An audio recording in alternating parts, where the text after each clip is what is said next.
So this is a demo for a 30s Remington Noiseless portable. Very beautiful machine. What I noticed is sometimes these have black end caps, sometimes they have chrome, which the chrome is really nice. I just showed you how to change the ribbon if you saw that video. And this is Stephen Budden at Classic Typewriter. Just a beautiful, epic, classic machine. We replaced some of the rubber on this so it should type quite smoothly. These hold the paper, these two pieces.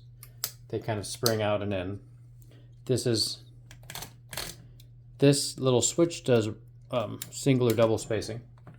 Sorry, I have some ribbon. Gotta cut my hand.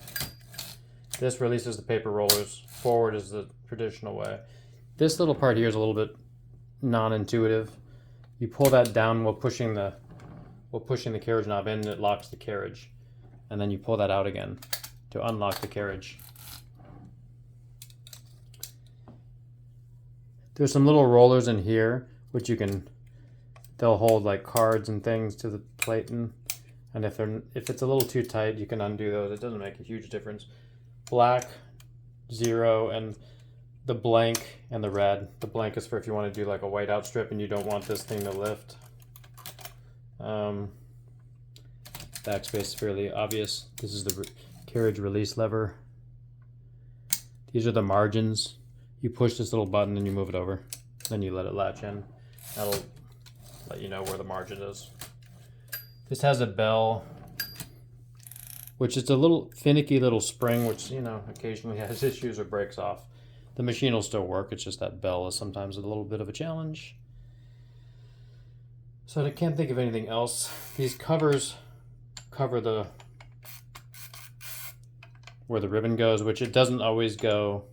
It doesn't go on the normal spool, though it is the universal size. And why I'm pointing that out is these are nice because they keep the ribbon from drying out if you let it sit a long time.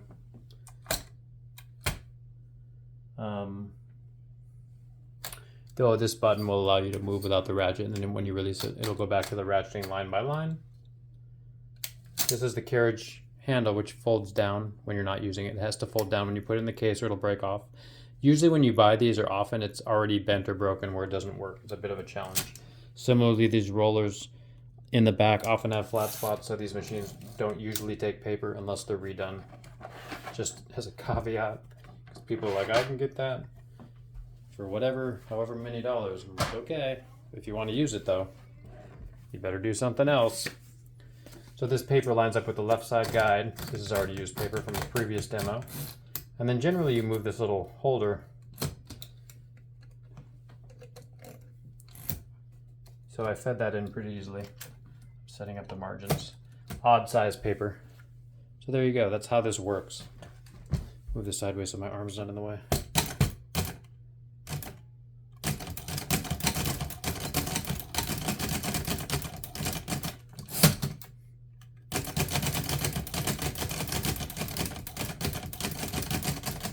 And that's generally how this works. That was a little bit stiff because I just changed out some of the rubber and some of the parts, so I need to now work it in a little bit.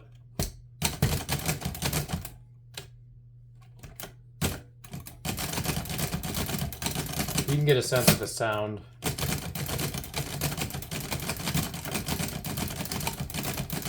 You can see how it's somewhat quiet.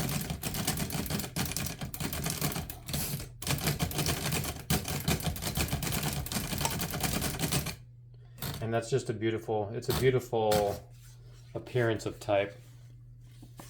Again, I'm still working on some fastest of this, but that will get you going.